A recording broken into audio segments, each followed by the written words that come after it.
En la guerra de México contra Estados Unidos, el comandante del batallón verde gritaba "Gringo, gringo", que significa en español "verdes avancen". Los mexicanos se burlaron de su grito y le dieron el apodo de gringos a sus enemigos.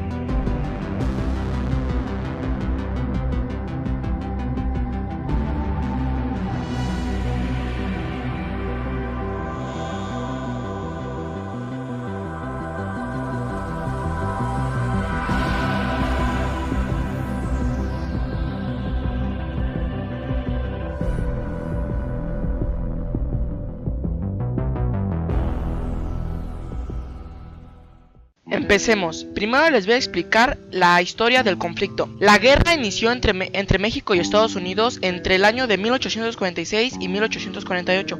Fue el primer conflicto armado de Estados Unidos combatido en el suelo extranjero. Los estadounidenses se enfrentaron a un México que no tenía nada para atacar, o sea que no tenía ni un arma militar, ya que México en ese entonces era como un bebé recién nacido. El que dio la orden de atacar a nuestro hermoso país corrupto fue el presidente James Polk, quien creía que podría hacerla hasta extenderse al Océano Pacífico. O sea, James Polk creía que se podía extender hasta donde quisiera.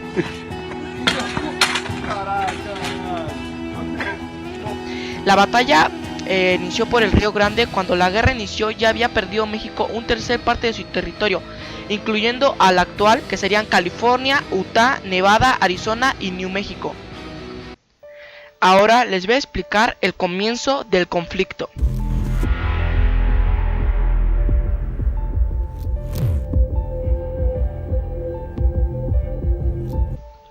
El 25 de abril de 1846, la caballería mexicana atacó un grupo de soldados estadounidenses bajo el mando del general Zachary Taylor, que se encontraba en una zona en disputa, matando a cerca de una docena de ellos, de los estadounidenses.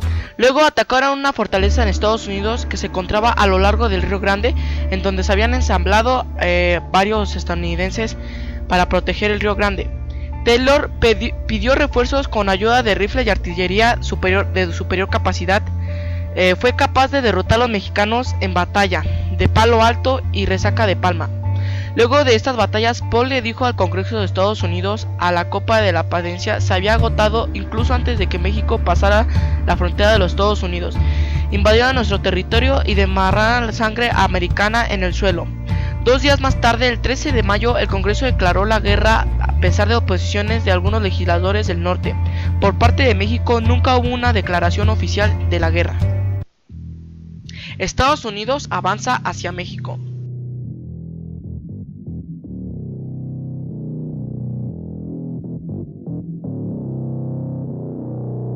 En esta época, tan solo 75,000 ciudadanos mexicanos vivían al norte del Río Grande. Como resultado, las fuerzas estadounidenses lideradas por el coronel Stephen Kennedy y el coronel Roberto Stocking fueron capaces de considerar estas tierras como mínima resistencia.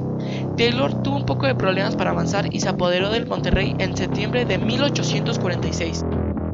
Ante tantas derrotas sufridas, México echó una mano a un viejo recurso.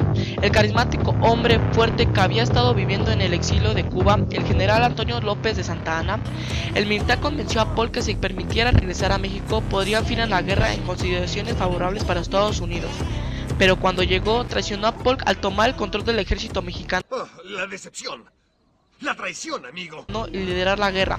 En la batalla de Buenavista, en febrero de 1847, Santa Anna sufrió fuertes bajas y se vio obligado a retirarse a pesar de la pérdida. Asumió la presidencia de México al mes siguiente. Mientras tanto, las tropas estadounidenses, lideradas por el general Stock, desembarcadas en Veracruz y se apoderaron de la ciudad.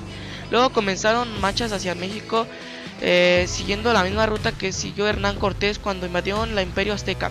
Los mexicanos resistieron en el Cerro Gordo y otros lugares, pero fueron vencidos. En septiembre de 1847, Scott accedió al éxito del castillo de Chapultepec de la Ciudad de México. Durante este choque, un grupo de Canderes militares de los niños héroes se había suicidado antes de que tener la resistencia al enemigo.